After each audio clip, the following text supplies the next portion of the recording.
November 22, 2013 వేదిక Chennai. World chess championship final జరుగుతోంది. Magnus Carlsen తో విశ్వనాథన్ ఆనంద్ తలపడుతున్నాడు. మ్యాచ్ హోరాహోరీగా సాగుతోంది. ఆ మ్యాచ్ ను చూసేందుకు ప్రేక్షకుల మధ్య ఓ 7 ఏళ్ల బాలుడు కూర్చున్నాడు. ఇద్దరు దిగ్గజాలు ఆడుతున్న తీరును, వాళ్ళు కదిలిస్తున్న పావులను ఎంతో ఫోకస్డ్ గా చూస్తున్నాడు.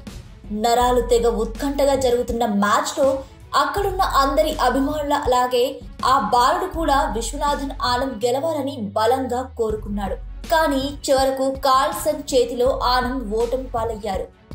అంతే, తన గుండె ముక్కలైనట్టుగా ఆ బాలుడికి అనిపించింది. అప్పుడే మనసులో అనుకున్నాడు, నేను ఇండియాకు చెస్ ఛాంపియన్షిప్ టైటిల్ తిరిగి తీసుకురావాలని. సీన్ కట్ చేస్తే 2024 డిసెంబర్ 12 నాటి ఆనంద్ ఓటమిని ఆ బాలుడు ఇంకా మర్చిపోలేదు.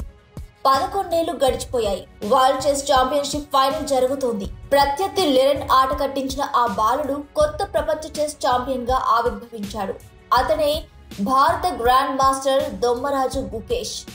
ఇప్పుడు ఇండియా వ్యాప్తంగానే కాదు, ప్రపంచ వ్యాప్తంగా ఉన్న క్రీడాభిమానుల నోట్లో నానుతున్న పేరు గుకేష్. 18 ఏళ్ల వయసులో 18వ ప్రపంచ ఛాంపియన్ గా జెండా పాతిన గుకేష్ గురించే భారత్ లో ఎక్కడ చూసినా చర్చ జరుగుతోంది.